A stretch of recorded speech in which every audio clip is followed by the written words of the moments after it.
રાજ્યના પોલીસ વડા વિકાસ સહાય પોતાના પરિવાર સાથે ગઈકાલે સાળંગપુર ખાતે આવેલ સુપ્રસિદ્ધ કષ્ટભંજન હનુમાનજી મંદિર ખાતે પધારી અને દાદાના દર્શનનો લાભ લીધો હતો।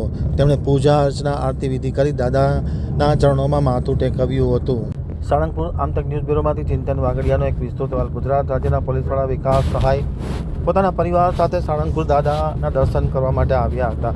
સાળંગપુર કષ્ટભંજન હનુમાનજી મંદિર ખાતે રાજ્યના ડીજીપી વિકાસ સહાય સાંજના ખાતે મંદિર ખાતે પહોંચ્યા હતા અને પરિવાર સાથે દાદાના દર્શન કરી માથું ટેકવ્યું હતું। મંદિરમાં રાજાપચાર પૂજા અર્ચના ડીજીપી વિકાસ સહાય અને તેમના પરિવાર સાથે 30 મિનિટ બેસી અને કરી હતી।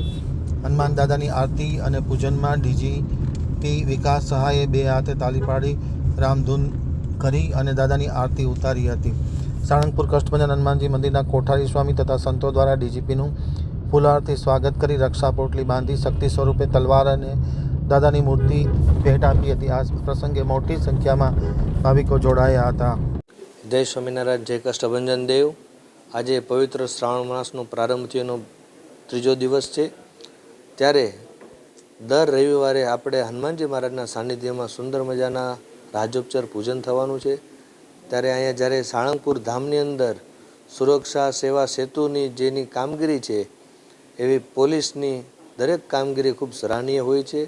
આ સાળંગપુર ધામની અંદર દેવાધિદેવ હનુમાનજી મહારાજ પ્રગટ બિરાજમાન છે। એ દાદાના દર્શન માટે આજે ગુજરાતના ડીજીપી સાહેબ શ્રી વિકાસ સહાય સાહેબ પધાર્યા અને સુંદર મજાનો રાજોપચાર પૂજા કર્યો અને રાજોપચાર પૂજાના પ્રત્યે એમને સંકલ્પ દ્રઢ કર્યો છે કે અમારી પોલીસ સેવા સુરક્ષાની અંદર ખૂબ સરાહનીય રીતે કામગીરી કરે અને હનુમાનજી મહારાજની કૃપા સમગ્ર પોલીસ બેડા ઉપર રહે એવી ભગવાનને પ્રાર્થના કરી અને એમે પણ દાદાનો હાર પહેરાવી એમના કલાઈ ઉપર રક્ષાસૂત્ર બાંધી શુભાશીષ પાઠવ્યા છે કે એમના હાથે ખૂબ સારા એવા કાર્યો થાય અને ગુજરાત સલામત રહે એવી અમે પણ હનુમાનજી મહારાજના શરણોમાં પ્રાર્થના કરી છે।